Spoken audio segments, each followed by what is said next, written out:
ჯანდაცვის სამინისტრო C ჰეპატიტის მკურნალობის ახალ პროგრამას იწყებს. ინფორმაცია ჯანდაცვის მინისტრმა ექიმებს გააცნო.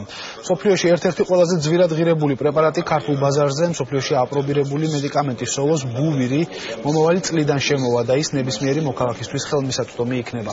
შეთანხმებას ამერიკულ მხარესთან დავით სერგეენკომ შეერთებულ შტატებში ვიზიტის დროს მიაღწია. საქართველოში ამ დროისთვის 150,000 ადამიანია C ჰეპატიტით დაავადებული.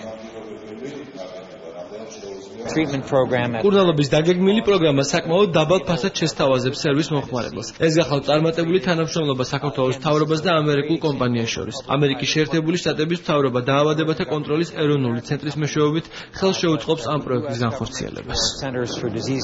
საქართველოში მომავალ წლის დასაწყისიდან დაიწყება ახალი პროექტის განხორციელება. ამ პროექტის ამოცანა და მიზანი იქნება საქართველოში C ჰეპატიტის ელიმინაცია. ვისაც მკურნალობა ყველა მიიღოს ეს მკურნალობა მაღალ ეფექტური, ასე ვთქვათ, დანიშნულებით და ასევე პრევენციით და მონიტორინგით მინიმუმამდე იყოს დაყვანილი ახალი შემთხვევების წარმოშობა.